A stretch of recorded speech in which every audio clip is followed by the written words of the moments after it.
Welcome back to the On Adventure podcast. I'm Josh Self, and I will be your host today.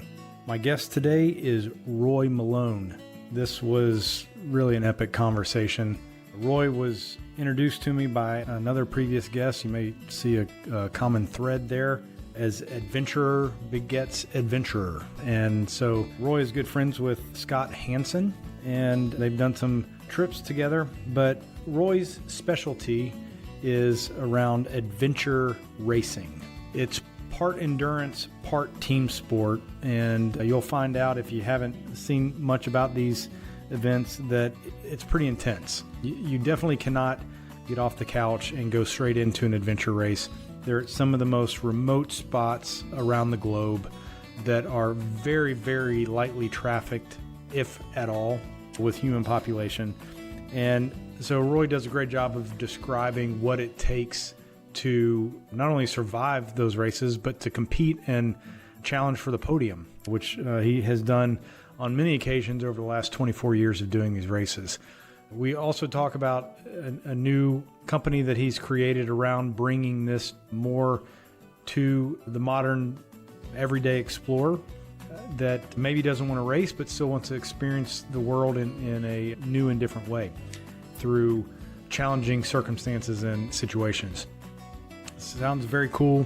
Roy is a sharp guy that you will see very, very quickly thinks through everything that he does, and his overlay as a banker and the training and expertise he has there has benefited him on the adventure side, and all of his expertise and training and hours that he's put in on the adventure side has benefited him in the business world as well. So without further ado, please enjoy my conversation with Roy Malone.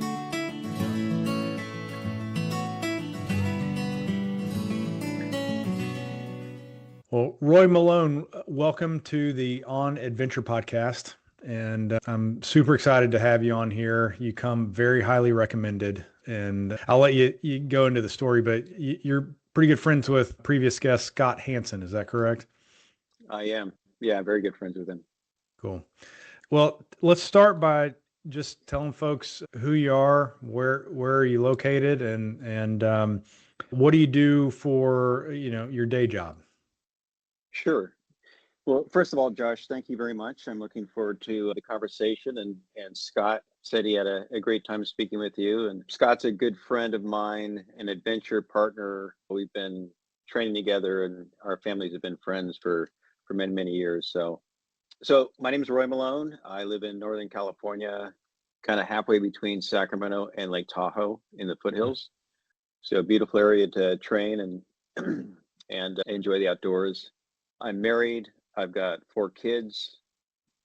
I am now an empty nester. My last one just left for college this fall. And so my wife and I are planning on just going out there and having our own little adventures here now that the kids have all left the roost. My day job is I run a private debt fund. It's structured as a REIT, but essentially it's a fund where individuals invest their capital into a fund, and we make loans to folks that can't get bank loans. So that's what I do for a living. That's what pays the bills. Is that typically smaller, mid-sized companies that the big banks aren't necessarily drooling over? Yeah, it is. It's really mostly transitional lending, so bridge financing, if you're familiar with that term. Yep. So it's value add, where you've got a piece of property that needs some improvements before it can get bank debt. There may be some tenant improvements that need to be finished before the new tenants will occupy the property, and the bank will then get you taken out. So usually 12 to 18 months. And I think we really serve a need that's currently with banks kind of inwardly focused and having a hard time lending with the challenges on their balance sheet. It's affording us an opportunity to take the market and give it something that's needed right now. Yeah, the bit that I know about that world is that it ain't for the faint of heart. I mean, you're getting into I would imagine investing in companies or alongside companies with the debt that maybe some would look at as high risk, and you really probably have to do an appropriate amount of due diligence, and even still, you kind of probably hold your breath at times. And I see this a lot too in these explorers that I interview, is that the pursuit of adventure overlaps with the risk and the things taken in the professional world as well, and vice versa. That it's a interesting feeding on each other. Would you say that that's true for you? That, does your appetite of risk outdoors help in any way with your professional life? I really hadn't thought about it that way, but I think you're absolutely right. I mean, there's a certain amount of adrenaline involved in making loans that are otherwise be considered risky. But much like adventure, you do your homework to mitigate that risk, right? Whether it's being prepared, whether that is doing your homework, having a plan. So, there's, I would say, a lot of correlation between kind of my job and my adventure lifestyle. That's cool. Have you always been in that side of finance, or did you start somewhere different? I started in banking back in the late 90s. So, a small community bank in El Dorado County that ended up gobbling up a bunch of other smaller banks, went public, and then was subsequently purchased by a bigger bank. And then after a couple of years, we started a brand new bank. So my background is all in finance, but it's primarily been on the regional and community banking side. It Gotcha. was 2015 where I kind of got tired of the regulatory environment, where a lot of the, I guess, entrepreneurial spirit of lending was squeezed out by regulators. And so I kind of took a break in 2015. And then this opportunity came up a couple of years ago to run what is a kind of a parallel field, but something that doesn't have quite the regulatory scrutiny that banking does. So Hmm. that's what really appealed to me. That's what the having it registered as a REIT allows you to, is it be regulated differently? Yeah, you're not regulated by either the FDIC or any of the banking regulators. I You're see. regulated by the state and the I Department of see. Real Estate. Yeah. Okay. Interesting. So did adventure come before banking, or did banking come first and adventure was a way to get out of banking for a little while? The latter. Okay. So well, actually, I guess from a calendar standpoint, it's probably about the same time. So I started adventure racing, which is kind of my primary sport, back in 1999, and which is about the same time I started in banking. So maybe, probably it was a way to blow off some steam initially, and then it became really a lifestyle that I became enamored with and became part of my persona. And I just can't imagine not having that outlet, not having that time and space and something on the calendar to keep me motivated. So that's, I think, I may have mentioned it, but for me, I feel like I live on a stool where I've got, one leg is the family, second leg is the profession, and the third leg is adventure. And if any part of that is taken away, then I don't feel that balance. So yeah, so that's where I think that I've got to have something on the calendar to look forward to keep me motivated to train and go out and have fun with friends in some remote locations. Yeah, I have lots of questions around adventure racing. I don't know a whole lot about it. I've watched it from afar at different times. So we'll dive way deep into that. What were the three again? It was family, adventure, and the third? And profession, right? Profession. What Okay. pays Yeah. what pays the bills allows me to Yeah. go out and have fun. Yeah. That little thing called That little thing, the day job. right? Gotcha. So why don't you describe what adventure racing is? This is not, we've had triathletes on here. I've had mountain climbers. I've had people that bike across Europe and different things like that, but we've never had an adventure racer on here. So why don't you describe what that looks like? Sure. So adventure racing started in, I believe it's the early 90s. And it was by a guy from France who decided he wanted to invent the ultimate adventure challenge. And essentially the basis is you've got a team of four, which is co-ed. You've got to have at least one member of the opposite sex that will travel from point A to point Z, usually between anywhere from 24 hours to 10 days, depending upon the race. And it's all navigation based. So the route isn't prescribed. You've got to hit certain checkpoints along the way, but how you get there is up to you. You can't use GPS, so it's a map and compass only. And the team has to travel together. So if one person drops, the whole team's out. So the object from an efficiency standpoint is moving forward as efficiently as possible as a team. And, as you can imagine, in 6, 7, 8 days, there's a lot that goes wrong.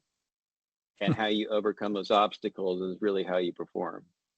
So these races go 6 or 7 or 8 days in total? Nonstop, right? So there's no off the clock time. So obviously you're not going to be able to run or bike or kayak, which is kind of the core disciplines of the sport, for 9 days straight.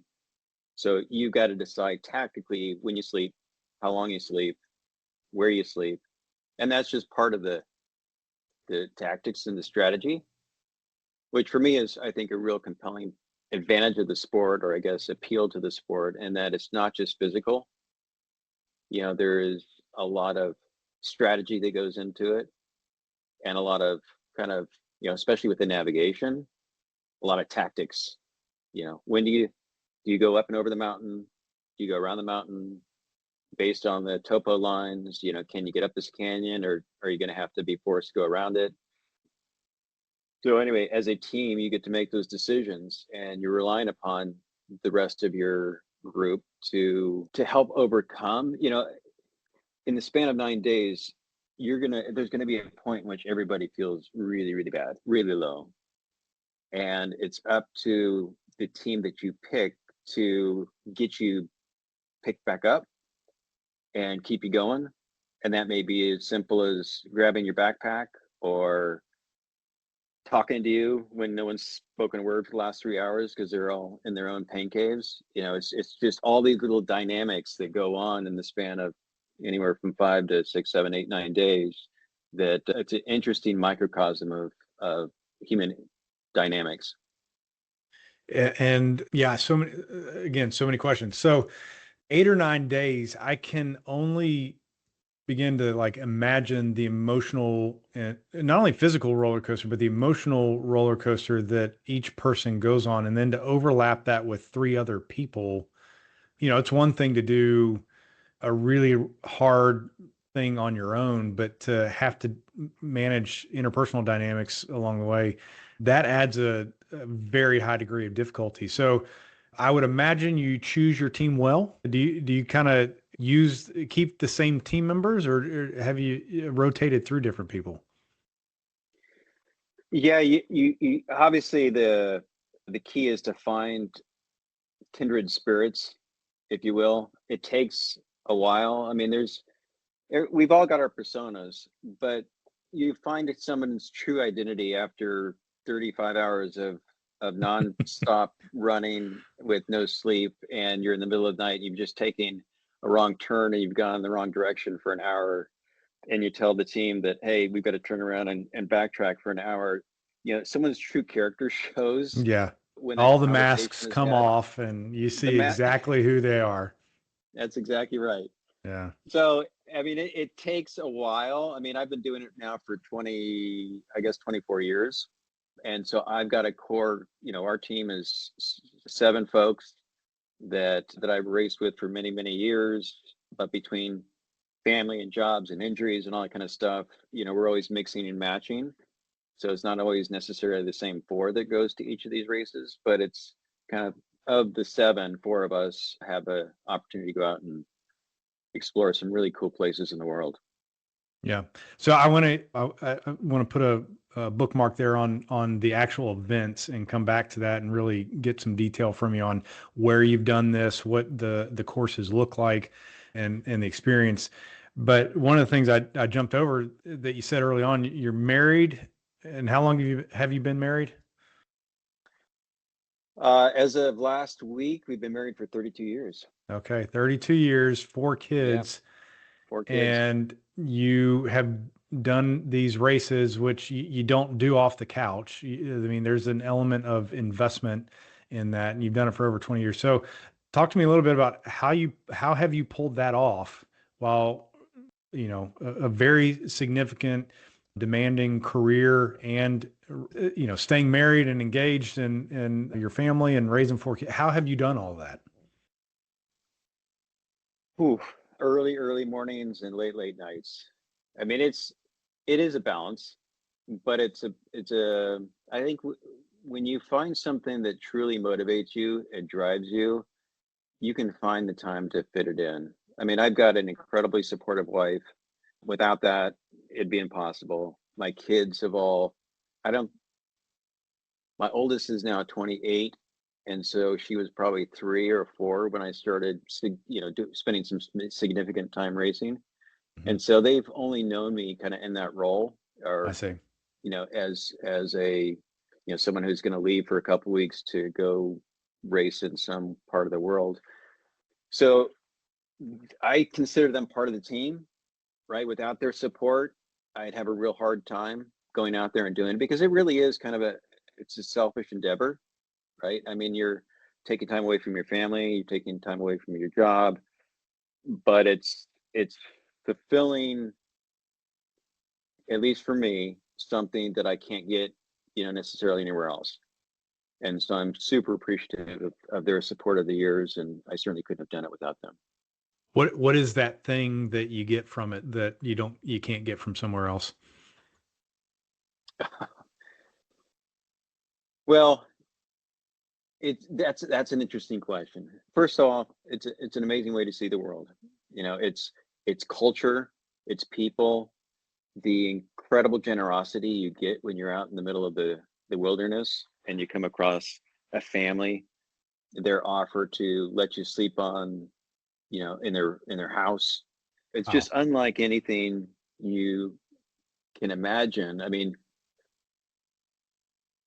the experiences in the middle of a jungle in Fiji, where this old man comes out. There's no electricity. He comes out with his lantern and his pajamas, and he's wondering what this commotion is. And we're lost in the middle of in Fiji, and we point to a place on the map and say, "Hey, we're trying to get here." And he holds up his finger and he goes back into his little hut and he comes out with a machete. We're like, "Uh-oh, this is not a good sign." And Yeah, I he's know how this barefoot in story his goes. pajamas, right? Yeah. Yeah. And then he motions, he motions to us, and he proceeds to take us 3 hours through the jungle barefoot with a machete to the village we're trying to get to. Oh my It's just gosh. like knowing full well that he's got to travel 3 hours back to his house. I mean, it's just the number of stories I've got of similar kind of generosity, and just it's so incredibly amazing to meet people in their environment and see the kindness that they show towards complete strangers. I don't know that you can kind of really get that anywhere else. So, I That's mean, there's really that interesting. aspect. Yeah. Yeah. I mean, secondly, is when you're out there and you've been going for so long and it's 2 o'clock in the morning and it's raining and it's 40 degrees and you're absolutely miserable, and you're thinking, God, I need to be somewhere other than right now. But knowing full well that you paid money, you chose to do this. It's something that a lot of people can't do. When you get home, you really get to appreciate the downtime. I mean, you really, I guess, before racing, you'd sit on a sofa on a Saturday, you'd be reading the paper, and it's like, I don't know that you really appreciated that time. Hmm. But when you suffer as bad as you do on some of these races, and you get home and you're just having a cup of coffee with your wife, or something that's fairly mundane. Not to say coffee with your wife is mundane, mind you, but you just really, it's just a richer experience. I mean, I don't know how else to explain it. I mean, the senses have been blown out so hard one way that it's really, you feel a lot more during times you'd otherwise take for granted, I think. And is it fair to say that you didn't have that kind of dichotomy before getting into the intensity of the racing? Correct. Yeah. I mean, it's something about the experiences that you have out there in these environments just heightens. I mean, it brings the bar up, and then the spectrum becomes much broader, at least for me. So anyway, I don't know how else to explain that part of it. But I mean, I guess yeah, go ahead. I was just going to say that that's certainly another big piece of it. And I guess the third piece would be, there's something primal about accomplishing a really big goal with a small, dedicated, trusted team. And I know, you get this in the military a lot. You get this in high risk environments, but you don't get a lot of this in day-to-day life, Mm-hmm. where everybody's hyper focused on accomplishing a singular task. And it's a hard thing. It's a really hard thing. But when you finish that task, the camaraderie and the lifetime friendships, and the love that comes from getting that done is it's pretty remarkable. Did you know that going into it, that it would be that much of a community? No. I mean, the interesting thing about adventure racing is that it's an endurance team sport, right? Most endurance events are ultras, backpacking, Yep. bike packing trips, solo endeavors. Most team sports are not endurance sports. Mm. And so I think that's one of the interesting aspects of adventure racing that is so appealing to a lot of people, that it's like a team sport, but with an endurance bent. Yeah. So I had a guest on last year that's a psychologist, but he's also a mountain climbing guide. And I'm going to tell you something he said and get your take on it, and because I think it plays into some of the things you're just saying now. But he describes that adventure has 5 elements that to be truly on adventure, a thing needs to have high endeavor, uncertain outcomes, total commitment, tolerance for adversity, and then the 5th one, which I find as as a committed introvert, which I am, I find this last one the most interesting, is great companionship. That without it, it becomes more of a selfish endeavor than the what you're describing. So I'm curious how that lands with you with some of the things that you've done. I think that's spot on. I mean, there's no way as an individual I'd be able to go 8 days in the middle of Fiji without a team. Hmm. It's just the power of empathy, I think, is something that is not, is taken for granted. We had a race in Costa Rica. It was the World Championships. I think it was in, I don't know, 16, 17. And on the first night, I crashed on my mountain bike and ended up not knowing I fractured 3 ribs. Oh my gosh. Yeah. And The first night. So you still had the, a week the, left? the first night, yeah, it ended up taking us 7.5 days in that race. But, I didn't know they were broken at the time. I knew it hurt like heck. But, it was little things during the course of those 7 days that kept me going. One was, we one of the disciplines is kayaking, right? And so you end up getting in tandem kayaks, and 2 people per kayak. And I really just couldn't paddle. I mean, the Mm-hmm. pain was too intense to be able to have that torque. And so my teammate had to move the boat as as our other two teammates to keep up with them, with me basically being dead weight. And he didn't bellyache, he didn't moan, didn't complain. He basically just powered through.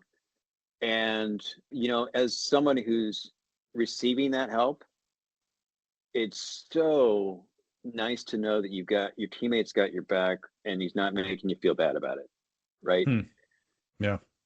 Later on that race, we were climbing this big mountain and I was trailing behind the rest of the team. I was suffering. And my female teammate, who's probably one of the strongest, well, she is the strongest athlete I've ever raced with, Mary Chandler. She didn't say a word. She came up beside me and she just took the pack off my back, put it on hers. So she's carrying 2 packs and just, basically took that extra 15 pounds, 20 pounds off my back. It's this subtle things having to do with empathy, feeling for, one of your teammates, that over the course of 6-7 days, again, I would quit after the first day if I didn't have that team. So he's absolutely right. True adventures is doing it with people that you enjoy being around. Yeah. So a lot of times I've talked to folks that have done, even the ones that do, like solo climbing will say, yes, I did it, the thing by myself, but I could not have done that without the support of fill in the blank, my wife, my kids, my climbing partner in the gym that prepared me to do this. And so even in that sense, there's no truly solo effort. But, you mentioned earlier, a lot of these endurance sports are very individualistic. And so some of the questions I have for folks is, okay, what is what is your mantra? What is the thing that when you go into the dark night of the soul that you say to yourself to change the mindset and keep going when your brain's saying, no, this is dangerous, you need to stop? It sounds like, and maybe you still have the need for that kind of self-talk in these races, but you get something, it sounds like, better in the empathy from teammates that keeps you going. Is it in adventure racing, is it one or the other, or are you actually getting both of those to keep plugging ahead? Oh, there is a lot of self-talk during these races. Really? Yeah. I mean, it's just a long time. And you run out of conversation. And so there's times when you may not speak to your teammates for 4 or 5 hours because everybody's in their own kind of suffer mindset and trying to cope. And then it just takes one person to, crack a joke or start singing, or, you play a name game or something to kind of just change the paradigm, which lifts the spirits and gets people, stop thinking about their own personal misery and start thinking about something that is a little lighter and positive. But over the course of 5, 6, 7 days, you just can't do that 24/7. There will be down times. And that's where, at least for me, you're at the start line and you're thinking, oh, wow, 700 kilometers and 6 days. This is really going to be tough. And then you start breaking it down into smaller components, right? It's okay, well, the first checkpoint's only going to be 3 hours from now. It's a 30-mile bike. And then, maybe you have a 15-mile run. And in between the run section, there's 3 controls you've got to hit. And so it's just breaking them down in smaller and smaller components. And so when you're feeling really bad, there are oftentimes as a team when you're, for instance, running along this track and you're saying, okay, well, let's just jog to the next fence post and then we'll walk, and we'll jog to the next fence post and then we'll walk. So instead of thinking that, we're going to be doing this for the next 7 hours, we're breaking this down into really, really small victories, which just allows us to get through those really big, hairy challenges. Yeah. So do you have one specific team member that generally is appointed ahead of the time that you need to be our chief cheerleader in the moments, or is it left up to just whoever's feeling it? So, yeah, we usually have roles within the team. So Okay. there's, obviously the navigator plays an important role. Doesn't matter how fast you're going, if you're going the wrong direction. or you're making, Yeah. in fact, it's Fair probably point. worse because you're Fair going point. faster. Yeah. Yeah, you're faster in the wrong direction. And so navigation is obviously huge. You also need a backup navigator in case the primary navigator gets tired or punch drunk or starts hallucinating. And then typically you have somebody who's super strong athletically and can carry more of their weight compared to their body weight. And then you've got somebody who's the motivator, someone's going to keep the team going, who's lighthearted, who can crack a great joke. Again, from an empathy standpoint, is the first person to, make you feel better when you're not feeling great. So, all of those roles, you've got to get the right person in the right spot in order to effectively and efficiently move the team forward. Do you have one that you typically play more than others? I'm either the navigator or the backup navigator. Okay. There's some, depending upon the race, and I've really played the role of the captain for most of the, we've been racing as the same team for 24 years. And that's primarily the captain role is primarily just because I can get everybody organized and we can pick a race, but really the heavy lifting comes with the rest of the team, who put the time and the hours of training in, and they sacrifice just like I'm sacrificing. And so I've just had an opportunity to race some with incredible, not only athletes, but just individuals over the years. Are they all local around you? Do you guys train together, or is this the kind of thing where you show up at the event? Yeah. Sometimes we don't see each other for 9 months. Oh my gosh. Yeah. I've got teammates. I got two teammates in Canada. I've got one in Michigan.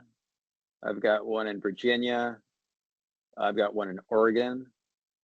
So they're, really all over the place. It's, as you can imagine, it's not well, you don't know much about it. It's not a very popular sport in the United States, right? There's not a Mm-hmm. lot of people who do this sport.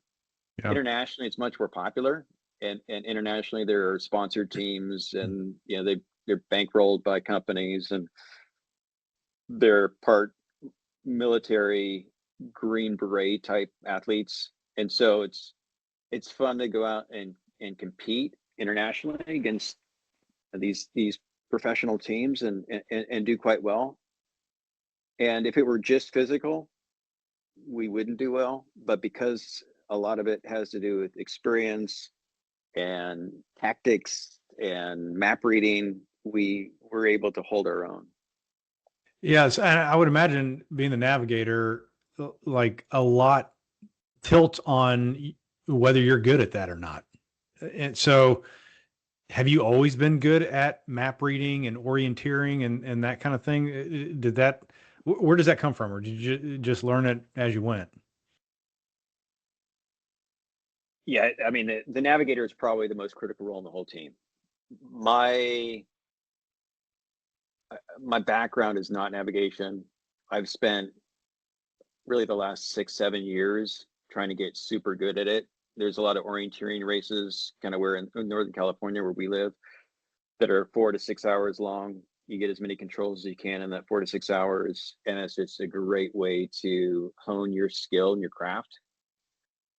But some of these teams, like especially Sweden and New Zealand and the Eastern European teams, Estonia, Russia, they grow up and orienteering or navigation is part of the curricula. It's math, it's science, it's history, and it's navigation. So, Really? I mean, these guys are unbelievably good. And Wow. again, navigation during the daylight's one thing, but navigation at night when you're on the water and you're trying to hit a particular spit and you can't Hmm. see it, so you're dead reckoning on the water, and it may be current, so you're trying to take that into account, to hit a particular point on land.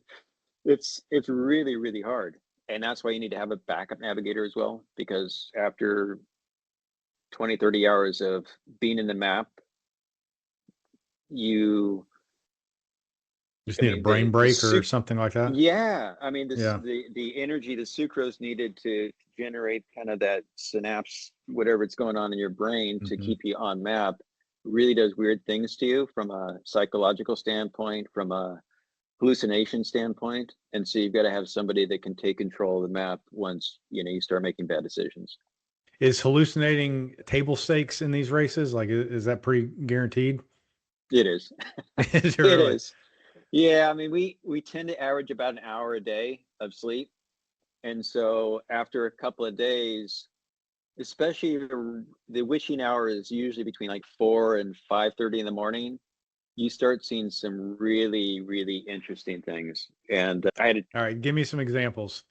all right. So I had this was in the badlands of North Dakota. Actually, this was here in the U.S.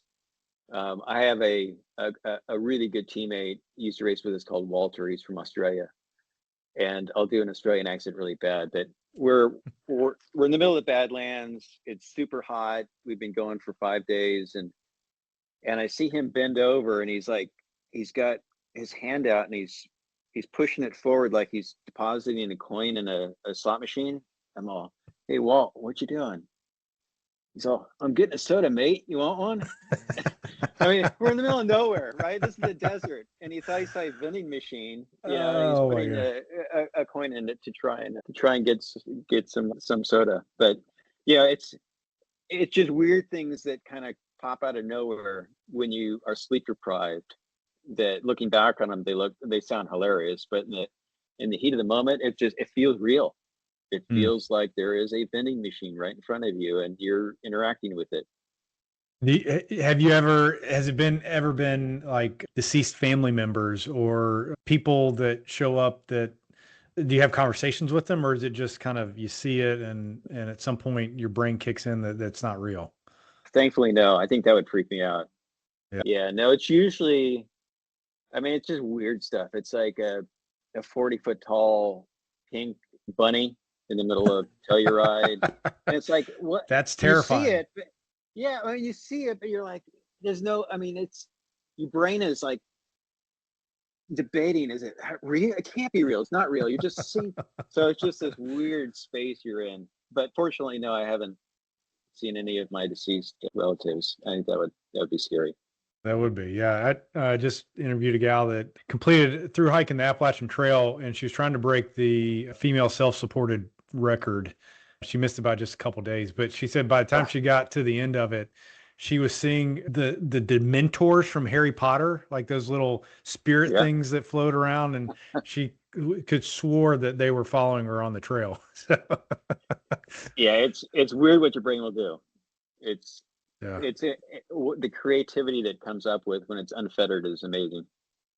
Yeah, and it does make sense that it would be almost guaranteed with an hour of sleep. I mean, I've read in different places that 1 to 2 hours of sleep, just a few nights in a row, and biologically and physiologically, you start looking very, very unhealthy. So the brain, it makes sense the brain would react that way. So what do you do? How do you override that when you're in such a depleted state? It it depending upon the length of the race, there's different strategies going into it. So if you're doing a 3-day race, Hmm. you can probably get by with one or two sleeps. And the sleeps ideally are a REM cycle, which is 90 minutes.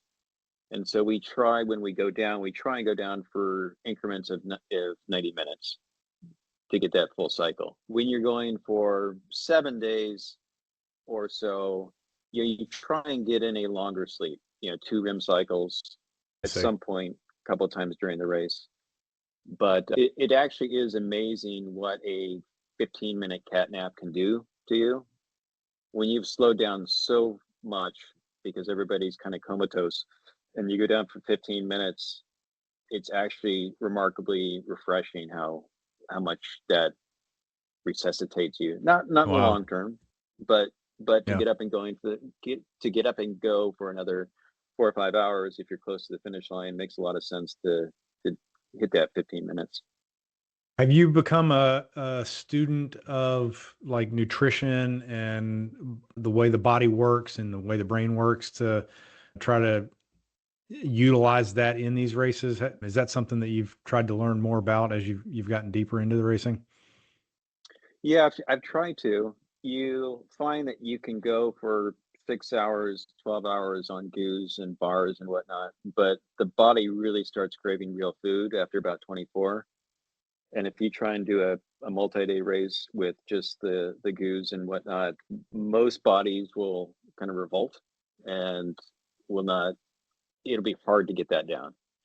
So a lot of our nutrition is real food. It's it's high dehydrated food. It's rice cakes. It's you get the savory and you get the salty, and that's something that the nutrition's a big part of what you're doing because if your GI system starts shutting down, it's pretty hard to keep motivated to go. Yeah. Do you guys carry 100% of your food the whole race? Yeah, so with these races, there's different disciplines. So you've got mountain biking, you've got some water sport, whether it's kayaking or whitewater rafting or something on the water, and then there's trekking and ropes climbing, etc. So with each change of discipline, when you get to, for instance, a long run to a bike, you'll have pre-packed your bike in a box, Mm-hmm. and you'll have another box there that you've pre-packed. And so you have to take your bike out of the box, you've got to build your bike, and then you grab whatever's in the box to refresh your food supply Okay. or your helmet, your bike shoes, etc. And so with each change of discipline, the race directors have gone and dropped off your pre-packed box. That is an But like incredible amount of logistics. it is, it is, You got to have especially one spread out serious over 7 days. spreadsheet. Yeah. Yeah, spread out over several days, different checkpoints, different things being left at different times. Yeah. So you're pre-packing all your boxes before the race. So if you forget something, Oh man. that's, yeah. Has I that mean, happened? oh, sure. Right. You Oh, forget your bike shoes. And so you're pedaling on clipless pedals for a day, that, that sounds that'll, miserable. that'll hurt. Yeah. Yeah. So logistically, both from a race director standpoint and a racer standpoint, you've just got to have that dialed. And it Gotcha. just takes experience. Yeah. Yeah. So let's talk about some specifics of the races that you've done. You've kind of hit on them along the way, different locations in Fiji and North Dakota. And what are some of the locations that stand out to you? And then I guess specifically maybe some races or things that happened in races that stand out to you as well. Well, I would say the toughest race I ever did was a race was in Fiji. It was a eco challenge in 2001, and 82 teams started that race and 10 finished the whole course. Wow. We finished in 9.5 days, and that was probably as close as I came to crying in any sport. I mean, it really was a survival. I mean, Mark Burnett, I don't know if that name Yeah. means anything to you, but he's the guy, created Survivor and The Apprentice and a bunch of other stuff. Before he did all that, he put on a race series called Eco Challenge. And Eco Challenge was televised with Discovery Channel, USA Networks, etc. But it was really kind of the thing that put adventure racing on the map. And with the Fiji race, the year prior had been in New Zealand, and with Fiji, there were too many teams finished, right? So the drama wasn't there. So he said, with Fiji, we're going to make it Lewis and Clark style. Hmm. So there's going to be only 7 checkpoints in 10 days, and it's going to be really jungle racing, where you've got to. I mean, that's where I told you the story about the guy in the middle of the jungle with the Yeah. machete and the pajamas. You're out in the middle of nowhere, and bugs. I mean, racing in the jungle is tough anyway, but when you don't have trails, the navigation is incredibly difficult. And after, I think it was 7 days, we knew we were getting near the coast, and with this particular race, you got your maps as you went along, so you didn't know where the finish Hmm. line was per se. You get to a next stage, and you get the new set of maps. We had heard rumors along the course that once you get we started on the south East Coast and we were heading northwest. So when we get to the northwest coast, that was the finish line. We're just completely, or I was torn up at this point, just absolutely almost comatose. Get to the coast, and we find out that that's not the finish line. We got to get in kayaks now and kayak in the open ocean to several islands. We got to trek around an island for a day, and then kayak back to the mainland. And that whole course is going to be another probably hour and a half, or a day and a half, or 2 days. And I literally, I mean, I broke down. It's like shattered. And that was the toughest race I've done in 24 years. What year was that? That was in 2001. Oh, wow. So actually, Eco Challenge came back in 2019 and did it back in Fiji again. Well, that was televised as well. Yep. I saw that. Okay. Did you see it? Okay. Yeah. So we did that race as well. Okay. That race was not as tough as the 2001. It was, they put some more guardrails in place for that race, I think, because liability issues. But so anyway, the people in Fiji are just the most friendly, most generous people in the world.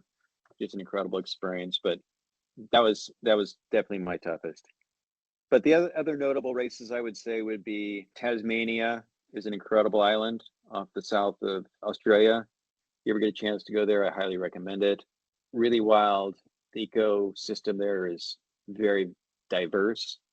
Sand dunes in the middle of nowhere, tons of poisonous snakes. So you got to watch, you watch your feet. Costa Rica was a 8-day race where he started on the southern border. We raced to the west coast, then all the way across the country to the east coast, then to the top of Nicaragua. So you got a chance to kind of traverse the whole country. Another jungle race, which is really taxing on the body and your feet especially, where if you don't take care of your feet, your skin starts sloughing off. And it just, it's a miserable malady if you don't take care of your feet. But Sweden, Brazil, South Africa, Scotland, Panama, I mean, it's just, the cool thing about the sport is you get to see some amazing, not only countries, but areas that's off the beaten path, right? Yeah. You go, you've got a controller or a checkpoint on the top of a mountain, and you're interacting with the locals and saying, hey, this is where I'm trying to get. And they go, we haven't even been there, right? It's that wild. But the interactions with the people, I mean, we had another race in Costa Rica where we're going through this sugarcane field at 3 a.m, and all of a sudden we hear this loud explosion. We're like, oh shoot, someone's firing at us, someone's shooting at us. And my teammate goes, uh-oh. And his tire had blown out. His front tire had exploded. Oh. And so we had to walk for a couple of hours to the nearest village, and here it is 4 o'clock in the morning, and everybody's going to work at 4 a.m. They're walking to work, they're going to the bakeries, they're opening their shops, the town's kind of waking up. And we see this guy who's riding a bicycle, and we're explaining our situation. Is there a place to, can we get a repair or whatnot? And we bartered for his front tire, and we gave him our front tire, and I think it was a pocket knife or something like that. Something he had to carry. And so we put his front tire on the bike, which didn't fit very well, but at least allowed us to get back on our bikes and finish that particular leg. But all those little interactions that you get over the course of 4 to 6 day race in the really remote locations, it's just, those are experiences that you never forget. And those people you come across, including the guy that macheted his way through the jungle for 3 hours, they're not some big acting crew that's part of this thing that's going on. They're just normal people living their life, and you happen to show up on their doorstep. Yeah, I mean, can you imagine the guy in the middle of the jungle in Fiji? Again, this is a thatched hut roof. This is the middle of nowhere. He's got no electricity. He comes out in his pajamas, and he's like, I've got four people with headlamps and spandex and high trek. What is Look going like on here? aliens. It looks Aliens like have aliens, landed. right? I mean, he was so amazed. He actually went in and brought and his mom must have been like 90. He brought his mom out to introduce his mom to all of us. It was surreal. Wow. That's fascinating. So, do you do about one of these a year? Usually do 2 to 3 a year. 2 to 3 a year. On Okay. the longer ones. Yeah, we do quite a few shorter ones as well, 24-hour races. There's a lot of those in the United States, but there's only a few expeditions in the United States, so oftentimes we'll have to travel internationally. After all these descriptions of week-long races, a mere 24 hours seems like like Yeah. a piece of cake, except it's 24 hours. That's still a long time. Is that how you, one of the questions I had is how you stay in shape for these kind of things or get in shape? Is it through doing these little things along the way, or do you have a different protocol? A little of both. I mean, I'm not a big, I mean, there's some people who love to train or live to train, and then the race is kind of dessert. I don't love training. I know it's a necessity, and I know that I don't want to let my teammates down. I don't want to get to a 6-day race and be the one that's being dragged along because I didn't Hmm. put in the time. So that's part of it. But to keep things interesting, we do a lot of orienteering races, some ultras, some 24-hour races. Keep those on the calendar to keep things spicy. Gotcha. And does your wife or kids, have they gotten into any of this with you, or is this dad's thing?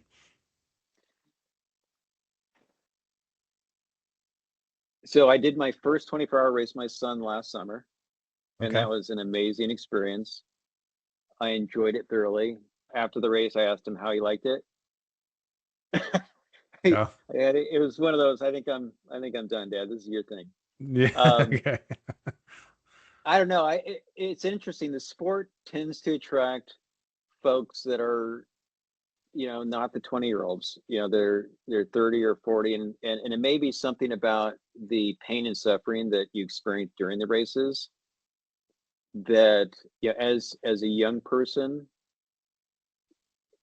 there's you tend to shy away from stuff that hurts.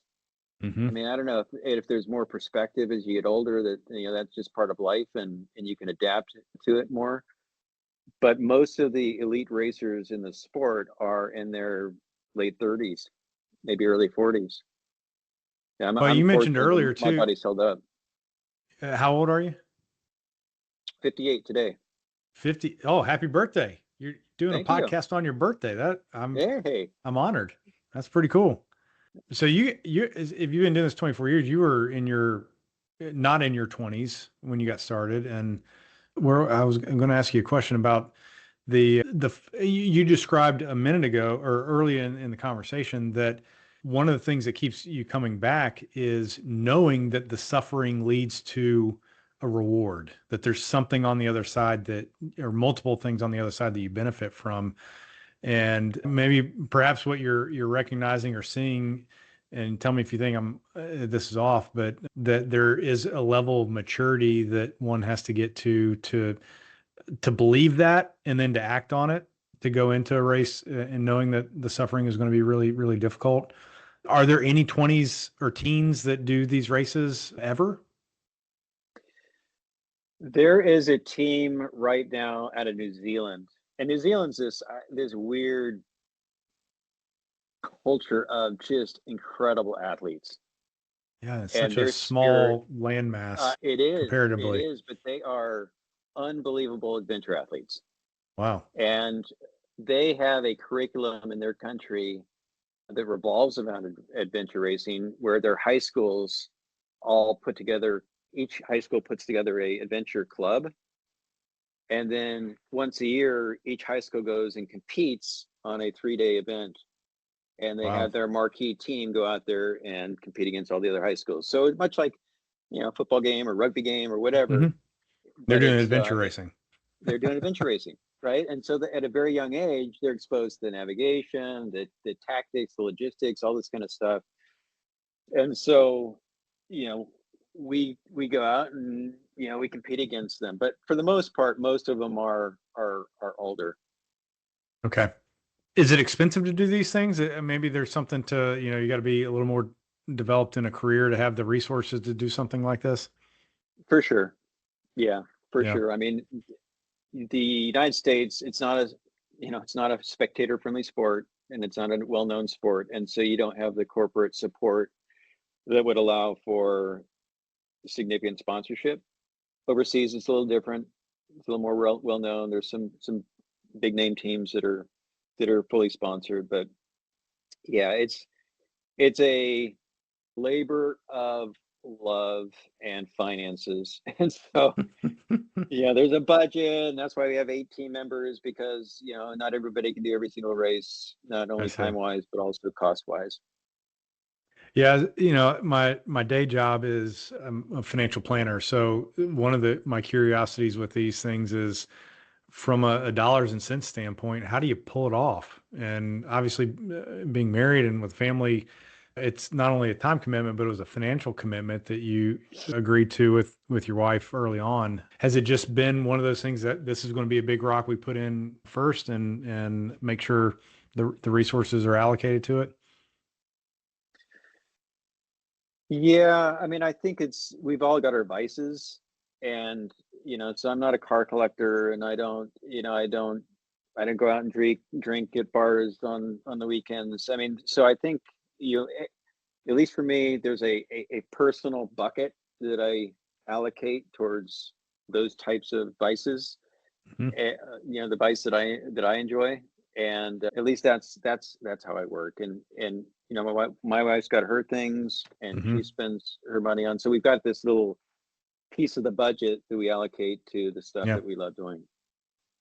That's cool. That's really helpful. And I think folks listening, whether they do adventure races or mountain climb or whatever, it's helpful to hear, not only what the thing that people do, but how do they pull it off? And it's one thing to want to go do this, but what do you have to do? And you've done, I think, a good job, not only on the talking about the financial side, but the logistics of making sure you're prepared to go into this.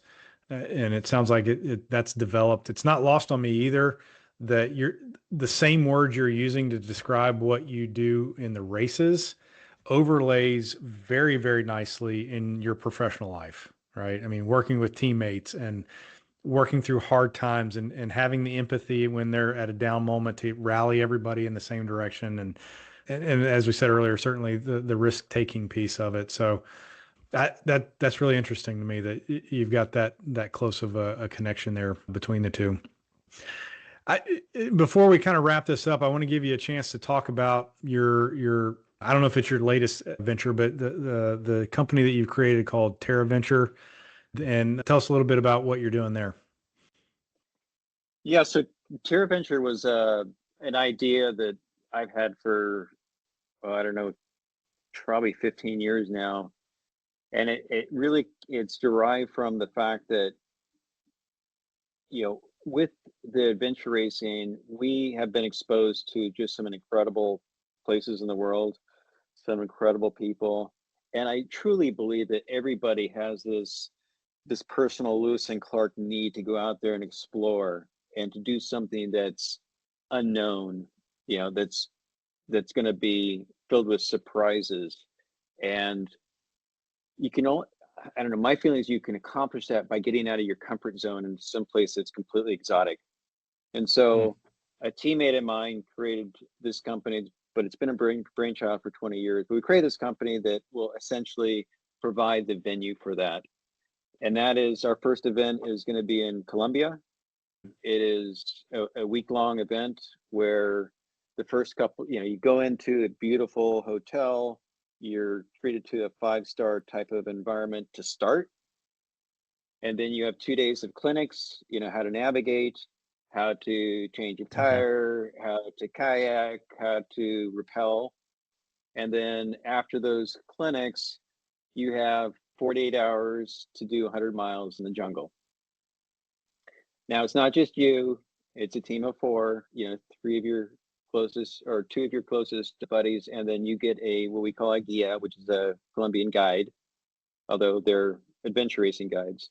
to help make sure you don't make any significant navigational errors and end up in it. And there are a couple of points along the way where you get sleep spots, so you're not going 48 hours straight. But you have this really nice venue where you arrive, then you've got a couple of days of training, then you've got a couple of days of suffering, and when you finish in a beautiful 5-star resort, and you get a chance to be pampered, and you get a chance to share your experiences with everybody else that just went through that. So that shared experience, that Lewis and Clark type of adventure and discovery, is something that we feel that there's a real need. So much of adventure travel is proctored now, and you're going with groups of maybe you don't, strangers. It's curated. We really wanted to do something that was off the grid, if you will, something that was a little more primal. Yeah, pretty wild. Pretty wild.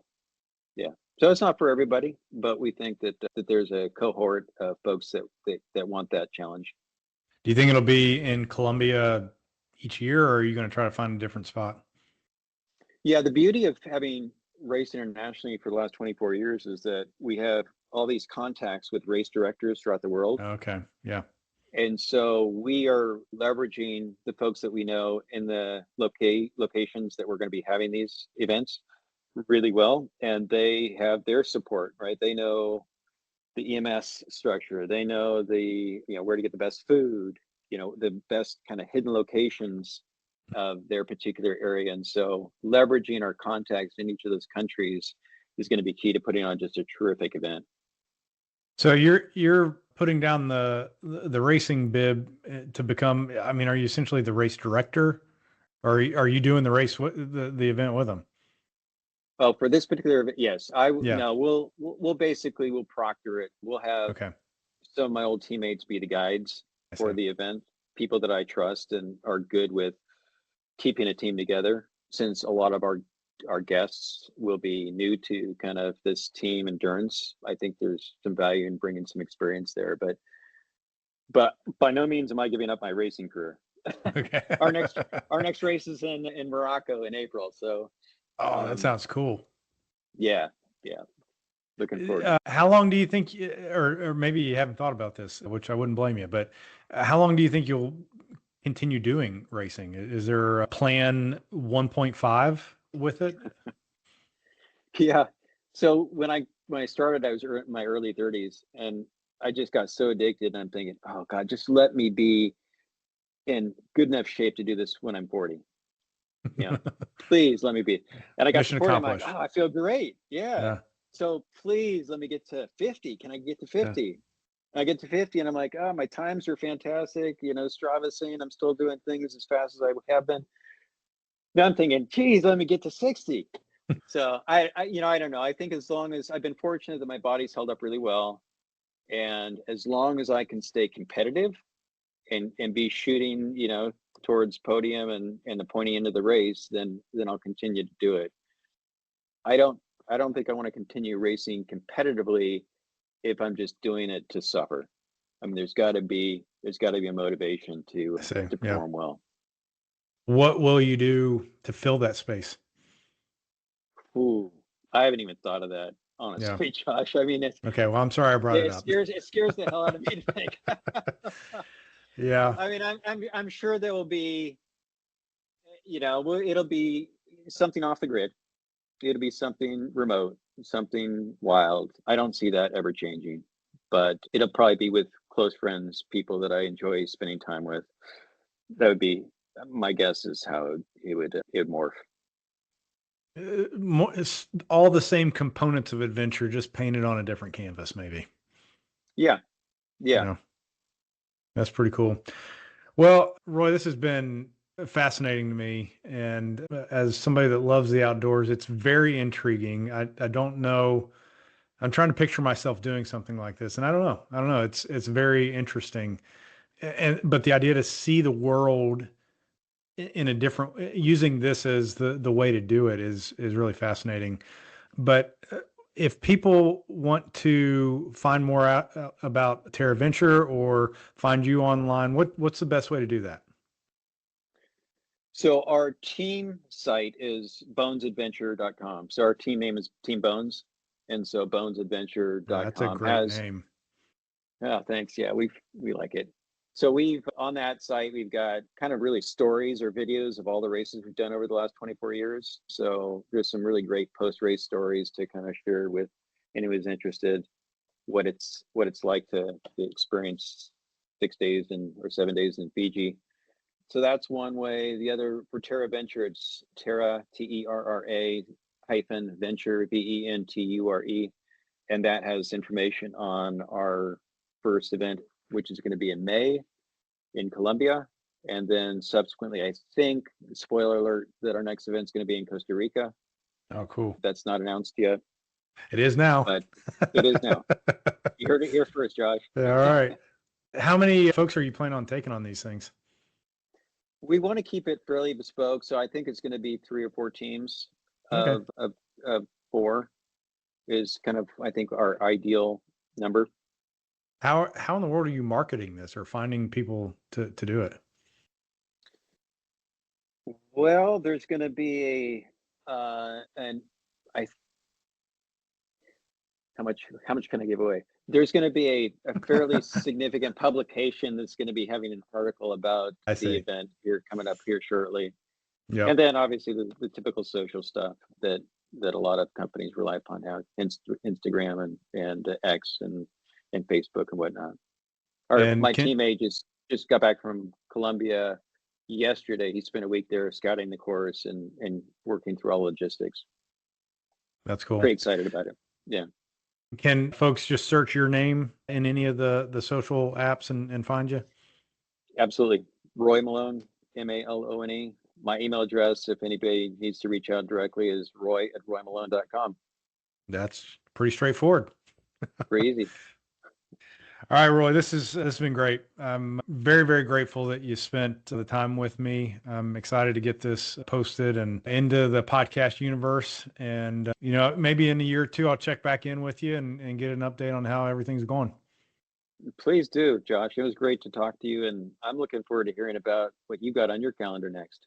Okay. I'll keep you posted. Please do. All right. Thanks. Thanks, Josh.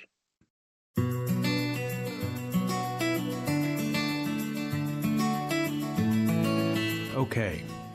Man, I really enjoyed that. I hope you did as well. The next one will be coming at you in a couple weeks, so stay tuned. Until then, I hope you have your own great adventure.